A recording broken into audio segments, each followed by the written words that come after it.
Mari kita lanjutkan kajian kita berkenaan dengan istiqomah. Tadi subuh kemarin kita sudah menyelesaikan satu ayat yang berkenaan dengan istiqomah. Mari kita lanjutkan ayat kedua. Walaupun mungkin sudah terbayang oleh kita apa makna Rabbunallah summastaqamu, sudah terbayang kita dalam satu ayat itu sudah terbayang.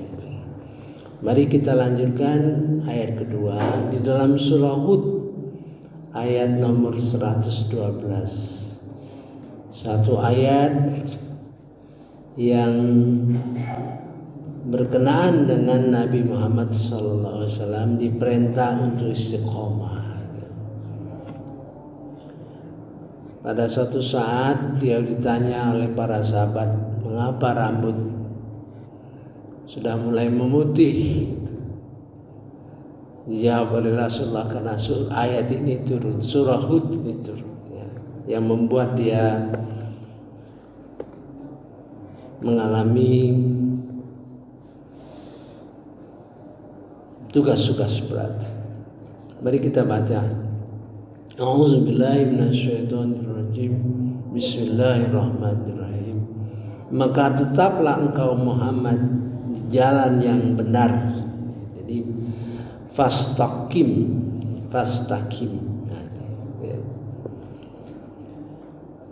Maka tetaplah engkau Muhammad di jalan yang benar.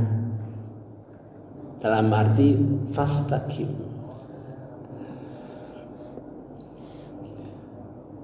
Sebagaimana telah diperintahkan kepadamu dan juga orang-orang yang bertobat bersamamu, dan janganlah kamu melampaui batas. Sungguh dia Maha melihat apa yang kamu kerjakan. Mari kita satu persatu. Fastaqim, perintah istiqomah. Kama umirta, sebagaimana kamu diperintahkan. Kama umirta. Wa man taba ma'aka, dan yang bertobat bersama engkau. Jadi Nabi Muhammad itu bersama sahabat yang sudah bertobat, maksudnya ya, diperintah semua. Wala atatqau, jangan melampaui batas. Innahu bima ta'maluna basir. Itu perintah ini kalau kita perhatikan ya, kepada Nabi Muhammad dan kepada para sahabat pada waktu itu. Jadi perintah itu berlangsung terus sampai sekarang. Ya, perintah Allah itu kepada Nabi Muhammad SAW dan para sahabat yang bertobat. Jadi karena waktu itu kita belum ada, ya, yang ada hanya para sahabat itu, maka perintah itu berlanjut terus kepada kita. Apa perintahnya? Nah, gitu ya.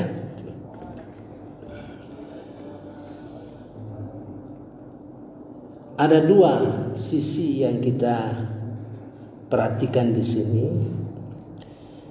Pada saat itu Nabi Muhammad SAW mengalami tantangan, ya, berselisihan dengan umat Nasrani, umat Yahudi. Maka dia diperintahkan untuk memberi petunjuk kepada mereka. Apakah kita kira sekarang umat Yahudi dan Nasrani dengan umat Islam tidak berselisih sekarang. Sekarang semakin dahsyat, ya. Semakin dahsyat perselisihan antara Yahudi, Nasrani dan umat Islam. Memang kita tidak mengikuti. Kalau kita mengikuti semakin dahsyat, ya. Mereka berusaha ingin menjatuhkan agama Islam. Masih sekarang, ya, terus menerus, berbagai bentuk, berbagai cara, gitu. Dua yang mereka ingin jatuhkan. Pertama Nabi Muhammad SAW, kemudian Al-Quran. Kita beruntung, betul-betul beruntung saat ini. Banyak para mu'alaf yang berasal dari Nasrani, dari Yahudi. Mereka mengambil posisi dakwah, gitu. Ya, saya komunikasi dengan mereka. Dia bilang, Pak Malani, kita berbagi tugas. Siapa yang bisa bicara mengenai kitab-kitab mereka? Kita nggak bisa bicara. Paling-paling kita katakan ini menurut Al-Quran begini. Menurut Al-Quran misalnya Nabi Isa itu diselamatkan oleh Allah, dimi'rajkan oleh Allah, diangkat oleh Allah, gitu. Paling-paling kita begitu. Tapi berkat ada mu'alaf, mereka berjuang sehingga dia berjuang dengan menjatuhkan kitab-kitab suci mereka. Gitu. Kita bersyukur sekarang, ya.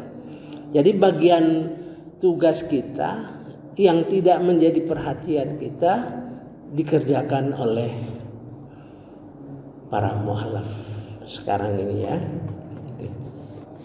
Mari kita lihat satu sisi. A'udzubillahi minasyaitonirrajim. Bismillahirrahmanirrahim. Maka janganlah engkau Muhammad ragu-ragu tentang apa yang mereka sembah. Mereka menyembah sebagaimana nenek moyang mereka dahulu menyembah. Kami pasti akan menyempurnakan pembalasan terhadap mereka tanpa dikurangi sedikit pun. Ya. Saya baca lagi 110. Dan sungguh kami telah memberikan kitab Taurat kepada Musa, lalu diperselisihkannya. Dan kalau tidak ada ketetapan yang terdahulu dari Tuhanmu, niscaya telah diselesaikan, dilaksanakan hukuman di antara mereka. Sungguh mereka benar-benar dalam kebimbangan dan keraguan terhadap Al-Quran. Dan sungguh, ayat selanjutnya, dan sesungguhnya kepada masing-masing yang berselisih itu pasti Tuhanmu akan memberi balasan secara penuh atas perbuatan mereka. Sungguh Dia Maha teliti apa yang mereka kerjakan. Diteruskan perintah itu kepada Rasulullah SAW, terus berdakwah, ya, terus berdakwah. Tentu keadaan itu perselisihannya sampai sekarang. Kalau bapak-bapak, ibu-ibu ikuti WA, grup kelompok-kelompok itu, kelompok-kelompok yang bertentangan itu akan terasa betul sampai saat ini. Dan kita bersyukur, ya, berkat ada mu'alaf yang pengetahuannya, ya, dia paham betul kitab-kitabnya, apa kelemahannya dan sebagainya. Dengan demikian mereka mendakwakan kitab-kitab kepada mereka dengan kitab mereka.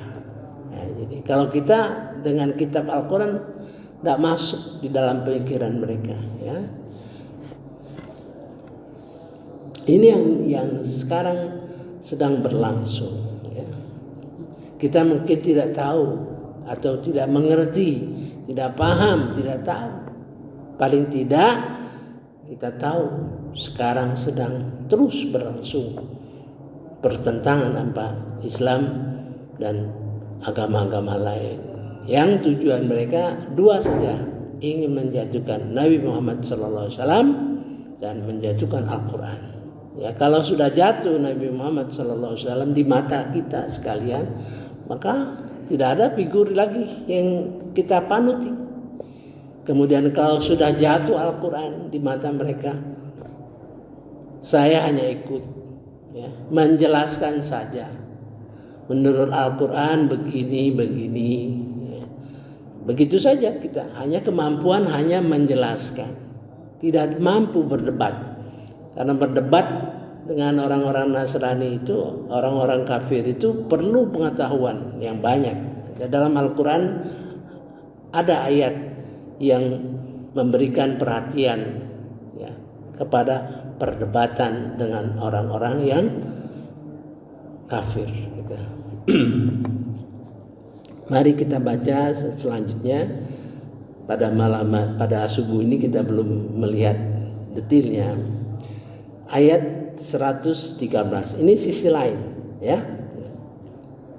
Dan janganlah kamu cenderung kepada orang yang zalim yang menyebabkan kamu disentuh api neraka, sedangkan kamu tidak mempunyai seorang pun penolong selain Allah, sehingga kamu tidak diberi pertolongan.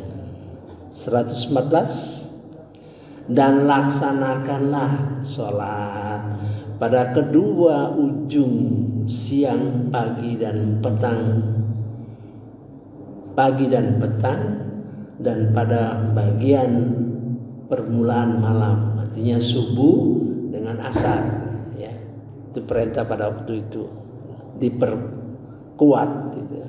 Sedangkan kamu tidak mempunyai perbuatan baik itu menghapus kesalahan-kesalahan. Itulah peringatan bagi orang-orang yang selalu mengingat Allah. Ayat yang menggambarkan perbuatan baik akan menghapus keburukan. Dalam ayat istiqomah yang kita kaji kemarin subuh, ya, berkenaan dengan berbuat baik walaupun orang berbuat jahat. Nah ini, ya, di sini menggambarkan bahwa perbuatan baik itu menghapus kejahatan. Nah, ya, gitu. Ini cara Allah itu mengkaitkan satu sama lain, ya. Walaupun dengan kata istiqomah, tapi materi di dalamnya itu ada sentuhan-sentuhan yang sehingga terlihat berkait satu sama lain, ya. 15. Dan bersabarlah, karena sesungguhnya Allah tidak menyia-nyiakan pahala orang berbuat kebaikan. 116. Maka mengapa tidak ada di antara umat-umat sebelum kamu orang yang mempunyai keutamaan yang melarang berbuat kerusakan di bumi, kecuali sebagian kecil di antara mereka, di antara orang-orang yang telah kami selamatkan, dan orang-orang zalim hanya mementingkan kenikmatan dan kemewahan, dan mereka itulah orang-orang yang berdosa. Maksudnya adalah orang-orang yang selalu mengingatkan kebaikan, ya, selalu berkorban untuk orang lain. Nah, itu maksudnya di sini, ya. Saya kira itulah gambaran istiqomah dalam surah Hud, ya. Mudah-mudahan nanti kita dalami, ya, sehingga terhubung antara kelima ayat itu, ya, dengan kelima ayat itu terhubung sehingga kita bisa mengerti Rabbunallahu summastaqamu, ya. Saya kira ayat pokoknya adalah fastaqim kama